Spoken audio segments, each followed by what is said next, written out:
गृहस्थ जीवन बहुत सुंदर है, लेकिन अगर हम उसकी बारीकियों को समझ पाए तब। धन्यो गृहस्थाश्रमः, एक श्लोक है, धन्यो गृहस्थाश्रमः। किसने किसने सुना है?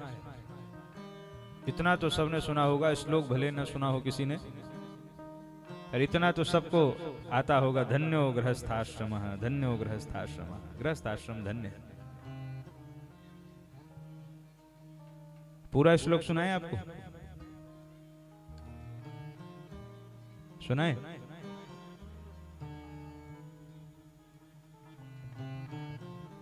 संक्षेप में सुनाएंगे, सुन लीजिए, क्योंकि ठाकुर जी का प्रागट्य उत्सव भी कराना है, काम की बात है, इसलिए सुना रहे हैं।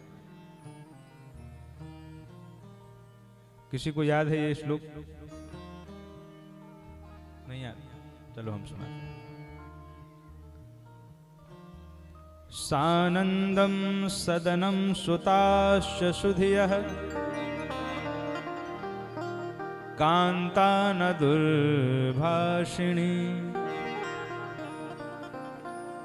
सन्मित्रं सुधनं स्वयोषितिरतिः चाज्ञापरा सेवकाः आतिथ्यं शिवपूजनं प्रतिदिनं मिष्ठान्नपानं गृहे साधो संगमुपासते हि सततं धन्यो गृहस्थाश्रमः। बड़ा सुंदर श्लोक है। हमारा गृहस्थाश्रम धन्य कब होगा? हमारा गृहस्थाश्रम सफल कब होगा? प्रायः हमारे पास जब लोग आते हैं, माताएं कहती हैं और कई बंधु भी आते हैं, महाराज हमारा झगड़ा बहुत होता है। ये श्लोक सुन लो प्रेम से, झगड़ा हमेशा हमेशा के लिए मिट जाएगा। बस सुन के मान लेना। और ये बातें दोनों पे लागू होती हैं, केवल माताओं पर लागू हो ऐसा नहीं है, सब पर लागू होती हैं। गृहस्थाश्रम धन्य होगा कब? बोले जब ये 10 शर्तें मानी जाएंगी तब। पहली शर्त क्या है? कहा पहली शर्त यह है, गृहस्थाश्रम उसका धन्य होता है जिसके घर में आनंद होता है। सानंदम सदनम, घरे में आनंद नहीं होगा तो बाहर कहां से मिलेगा? ये घर भी मंदिर है। घर को ऐसा सुंदर बना करके रखिए, सजा करके रखिए कि कोई घर में प्रवेश करे तो प्रवेश करते ही एकदम प्रसन्न हो जाए। जिसके घर में आनंद नहीं हो उसको बाहर आनंद नहीं मिल सकता। किसी किसी के घर में हम जाते हैं, घर इतना सुंदर सजा हुआ होता है, भीतर जाते ही ऐसी सकारात्मक भाव उत्पन्न होता है कि मुख से निकल जाता, वाह क्या बात है, जय जय, आनंद आ गया।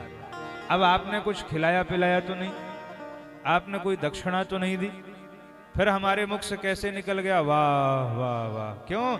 आपका परिश्रम है, जो आपने अपने घर को खूब सुंदर सजा करके रखा है, तो उस घर से ही आनंद प्रकट हो रहा है, उस घर से ही प्रसन्नता की तरंगे निकल रही। इसलिए गृहस्थ जीवन धन्य करना है तो पहला लक्षण, पहली शर्त है, घर में आनंद होना चाहिए। ऐसा फैला हुआ घर नहीं हो।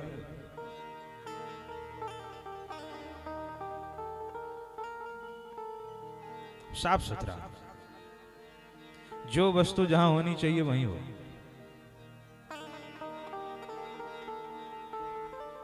यह है पहली शर्त। दूसरी सुनाए? अरे बोलो भाई, दूसरी सुनाए। ठीक, देखो ये सब बड़े परिश्रम से मिलता है। ऐसा नहीं है कि महाराज जी बैठे व्यासपीठ पे वो बोलने लगे। इन सूत्रों को निकालने के लिए जूझना पड़ता है, चिंतन करना पड़ता है, तब ये सूत्र प्रकट होते हैं। और फिर उन सूत्रों पर भी चिंतन करना पड़ता है। भावार्थ को निकाल करके जब उसकी व्याख्या करनी होती है तो उसके लिए भी चिंतन किया जाता है। इसलिए आप ये समझिए कि अगर कोई वक्ता आधे घंटे प्रवचन दे रहा है तो उसकी महीनों की तपस्या है वो जो आपके सामने ला करके रख रहा है। इसलिए जब कोई बात व्यासपीठ से कही जाए तो उसको बहुत ध्यान से सुनना चाहिए और अपने जीवन में धारण करने का प्रयास करना चाहिए, तभी कहने का और सुनने का कोई अर्थ निकलता है। तो गृहस्थ आश्रम धन्य होगा, उसकी पहली शर्त है घर में सुख हो, घर में आनंद हो।